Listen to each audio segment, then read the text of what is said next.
খুব সাবধানে কাজ করি, তবু কেন জানি না আজ এত বড় ক্ষতি হয়ে গেল। বারবার আমার মতো মধ্যবিত্ত পরিবারের বউদের, যাদেরকে একা চলতে হয়, তাদের জীবনে কিন্তু প্রতিকূলতা শেষ থাকে না। এখানে আগুন ধরে গেছিল, দিয়ে গোটা ঘর একদম ধোয়া হয়ে গেল।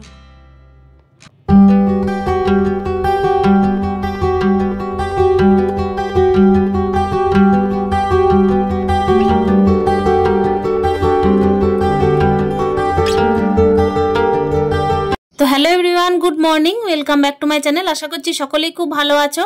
আর প্রত্যেক দিন যেভাবে বড়দের চরণে প্রণাম জানাই, আজও তাই বড়দের চরণে প্রণাম জানিয়ে ছোটদেরকে অনেক অনেক ভালোবাসা দিয়ে আমার ব্লগটা এখান থেকে স্টার্ট করছি। সকালটা প্রত্যেক দিন শুরু হয় ঠিক এইভাবেই, এই যে প্রাকৃতিক দৃশ্যগুলো দেখতে দেখতে, একটুখানি বাগানের নিজের গাছগুলোকে একটু নাড়াচাড়া করতে করতেই কিন্তু সকালটা শুরু করি। আর বাইরে কিন্তু যাওয়ার সময় পাই না যে একটুখানি পায়চালি করে আসবো, তা না হলে তো অনেক ভোরবেলায় উঠতে হয়। ওই জন্য কিন্তু ভোরবেলায় একেবারে উঠতে পারি না, মানে খুব সকালে ভোরবেলায় উঠতে পারি না।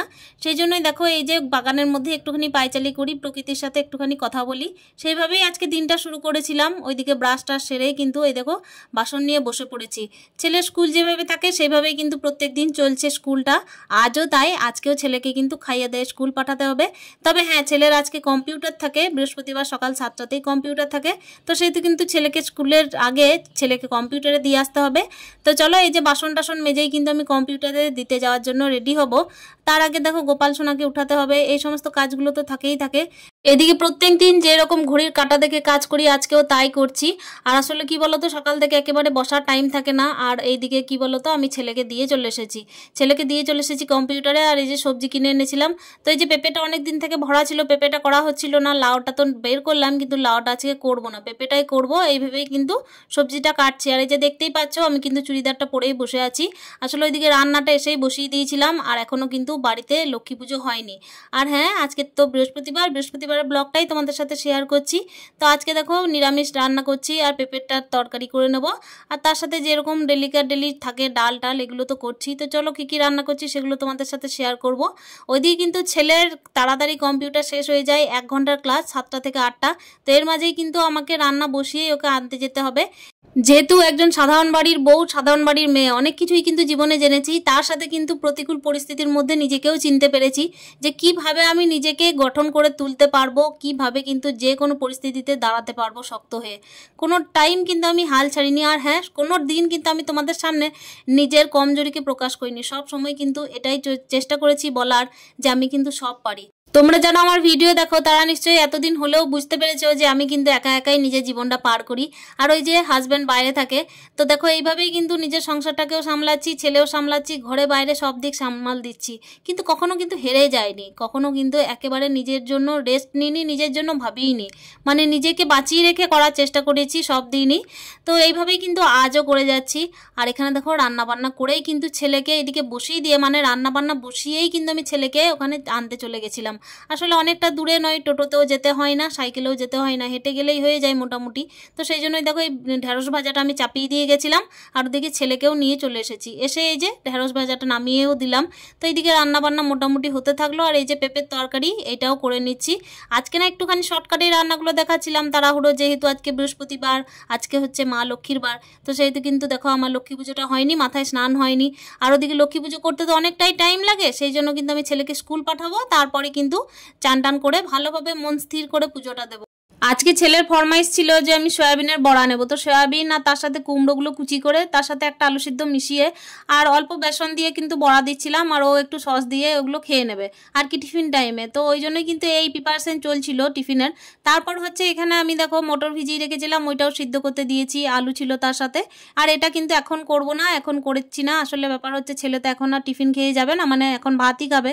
সেই জন্য কিন্তু দেখো ওকে আমি ওই ঘুগনিটা, আর কি মটরের ঘুগনিটা, ও স্কুল থেকে আসবে তারপর দেবো, এই ভাবনা চলছিল মনের মধ্যে। ওদিকে রান্নাটাও বন্ধ করে দিলাম, ছেলেকেও স্কুল দিয়ে চলে এসেছি, মানে স্কুলের গাড়িতে চাপিয়ে দিয়ে চলে এসেছি, স্নানও হয়ে গেল আমার। এইভাবেই কিন্তু চলছিল ঠিকঠাকভাবে, এতদূর পর্যন্ত ঠিকই চলছিল। এই যে দেখো এখান থেকে স্টার্ট হলো আমার বিপদ। এই যখনই আমি এই যে ইলেকট্রিক সুইচটা দিয়েছি এই যে মোটরের জন্য, তখনই হয়েছে কি আমার একটুখানি সন্দেহ হলো। আমি কিন্তু বাইরে তবুও ক্যামেরা সেট করে এখানে দেখো তুলসী তলায় কিন্তু জল দিতে লাগছিলাম, আর জলটা দেখছি কাল থেকেই একেবারে ঘোলা টাইপের উঠছে। তো তখনই ভাবলাম যে ঠিক আছে, চলছে তো কোনো রকম, এই তো 2 দিন যাবৎ খুব বৃষ্টি হয়েছে, সেই জন্যই হয়তো এইভাবে জলটা ঘোলা উঠছে। তো এই ভাবনা ভাবতে ভাবতেই দেখো ক্যামেরা সেট করে এই যে আমি তুলসী তলায় জল দিলাম, তারপর হচ্ছে যে ধোয়া বাসনগুলো ছিল ঠাকুরের, তো সেইগুলোকে নিলাম, তারপর ফুলও তুললাম। আর ইতিমধ্যে যখন জলটা আর কি ভর্তি হয়ে যায় ট্যাঙ্কের মধ্যে, তো তখন একটু শব্দ হয় যে মানে জল পড়ার আওয়াজটা পাই, আর তার সাথে জল পড়ে দেখতেও পাই। তো দেখছি না জল কিন্তু পড়েনি, আমি কিন্তু কাজ চালাচ্ছি। আমি ভাবছি ট্যাঙ্কিটা খালি হয়ে গেছে। মানে ব্যাপার হচ্ছে যে মাত্র 5 মিনিটেই কিন্তু এই ঘটনাটা ঘটেছে। তারপর যেই ঘর ঢুকি দেখি যে গোটা ঘরে কিন্তু ওই সুইচ বোর্ডের ওখানে আগুন জ্বলে কিন্তু গোটাই ধোঁয়া হয়ে গেছে। এত ধোঁয়া যে জানলা দরজাগুলো বন্ধ ছিল, নিঃশ্বাস নেওয়া যাচ্ছিল না। এই মুহূর্তে যে টাইমে আমি পুজো দিচ্ছি, এটা হচ্ছে মিস্ত্রিকে বসিয়ে রেখেছি অনেকক্ষণ, আর এখন বাজে প্রায় দুপুর মানে 12:30 পৌনে 1টা। এই টাইমে আমি পুজো দিচ্ছি, সকাল থেকে মানে আরম্ভ হয়ে গেল, 1টা বেজে গেল আমার পুজো দিতে দিতে। সকাল থেকে কোনো কিছু খাওয়া জোটেনি, আর যেহেতু পাড়ার মধ্যেই ব্যাংক, তাই কি বলবো ওইভাবেই কিন্তু নাইটি পরে দৌড় দিয়েছি আমি একেবারে ব্যাংকে, যেহেতু উপায় নেই আর মিস্ত্রি বসে আছে। পুজো করেছি, লক্ষ্মী পুজো মানে পুজোর জল নিতে নিতেই একেবারে মানে গোটা ঘর ধোয়া হয়ে গেল। দিয়ে এখন চুপচাপ বসে আছি, মিস্ত্রি এসেছিলো দেখে গেল, তো আবার টাইম দিল যে একটু পরে আসছে, মানে ওই আধ ঘন্টার মধ্যেই আসছে, আধ ঘন্টা 1 ঘন্টার মধ্যে ছেলে নিয়ে। মানে নিচে মোটরও ধস নেমে গেছে, এমনকি যে স্টার্টারটা থাকে যেখান থেকে স্টার্ট করি আমরা, সেখানেও আগুন ধরে গেছিলো, দিয়ে গোটা ঘর একদম ধোয়া হয়ে গেল। এবার বাড়িতে একা থাকলে কতটা অসুবিধা হয় এই টাইমে বলো। আর যেদিনে দেখেছি আমার খাওয়া জোটে না, সেদিনে খাওয়াটা জোটেই না, কী বলবো, কিছু বলার নেই। তো এর মাঝে মিস্ত্রি আস্তে আস্তেই কিছু একটা খেয়ে নিই, কিছু একটা বলতে ভাতই খেতে হবে, তবে মন মেজাজ ভালো নেই, এর মধ্যেই চলতে হবে, কিছু করার নেই। তো একটু মতো ভাত খেয়ে নিই, জানি না ওইটাও জুটবে কিনা যদি মিস্ত্রি চলে আসে, তো কি বলবো, আর কিছু বলার নেই। এই মাত্র দৌড়ে দৌড়ে এই নাইটি পরেই আমি ব্যাংকে থেকে এলাম, মানে এই কাছেই পাড়ার ভেতরেই মানে ব্যাংক, তো ওখান থেকে এলাম, মানে উপায় ছিল না। যদি মিস্ত্রি মানে দোকান বন্ধ করে দেয়, কিছু দিয়ে আনার থাকে, তখন আর উপায় থাকবে না, সেই জন্যই। তো চলো খাওয়া দাওয়াটা করে নিই, তারপরে না হয় দেখা করছি। দেখতেই পাচ্ছ এটা হচ্ছে সকাল থেকে শুরু করে সন্ধ্যার টাইমের ক্লিপ। এই যে সন্ধ্যার টাইমের ক্লিপটা যেটা শেয়ার করছি, এই টাইমে হচ্ছে মিস্ত্রি কিন্তু সমস্ত কিছু চেক করেছে, আর হচ্ছে নিচে কিন্তু ধস নেমে গেছে। তো সমস্ত পাইপগুলো প্রায় 10টা পাইপ বের করেছে। এইভাবেই কিন্তু গোটা দিনটা পেরোলো, আর আমার খাওয়া দাওয়া প্রায় জোটেনি বলতে গেলে, বিকালবেলাই জুটলো। তো এই যে মা এসেছিলো, মা একটুখানি ঝাঁট দিয়ে দিল, মন মেজাজ প্রচণ্ড পরিমাণের খারাপ। তো মন মেজাজ খারাপ, এর মধ্যেই কিন্তু ফিল্টার মিস্ত্রিও এসেছিলো ফিল্টারটা সারানোর জন্য, যেহেতু এত পরিমাণের কাদা উঠছে জলের মধ্যে যে ফিল্টারটাও বলছে খারাপ হয়ে যাবে, সেই জন্যই কিন্তু ফ্রি সার্ভিসিং ছিল। তো সেই সার্ভিসিংও করতে এসেছিলো এই টাইমেই, যেহেতু ফিল্টারের সার্ভিসিং হলো, এত লোক যেহেতু ঘরের মধ্যে ছিল, মিস্ত্রি ছিল, সেহেতু তুমি খাওয়া দাওয়া করবেই বা কী করে। আর ঘরে তো আর অন্য আদার্স মেম্বার নেই যাকে আমি দিয়ে এই দায়িত্বটা আমি নিজে থেকে খালাস হয়ে খাওয়া দাওয়া করতে পারবো। তো ওই জন্যই দেখো সারাদিনের খাওয়া দাওয়া ঠিকঠাকভাবে জোটেইনি, মানে জুটেছে বলতে গেলে সে বিকাল টাইমে জুটেছে, এরকম ব্যাপার। তো ওই জন্য দেখো কাজ বাজগুলো যেগুলো সংসারে সেগুলো করতে হয়, আর এটা প্রায় করতে করতে সন্ধে হয়ে গেল। সন্ধ্যার টাইমে এই যে ধোয়া মোছাগুলো করে নিলাম, আর টেবিলের মধ্যে যে সমস্ত জিনিসগুলো ছিল ছড়িয়ে ছিটিয়ে, সেগুলো ভেবেছিলাম সকাল দিকেই গুটিয়ে রাখবো, তো এতক্ষণে টাইম করতে পারলাম। আর দেখো এর পরেও যে আমি ভিডিও বানাতে পারছি, তোমরা হয়তো বলবে যে ভিডিও কেন বানাচ্ছ যদি মনটা এতটা খারাপ। তো আসলে ওই যে বললাম, কখনো কিন্তু জীবনে হেরে যেতে শিখিনি।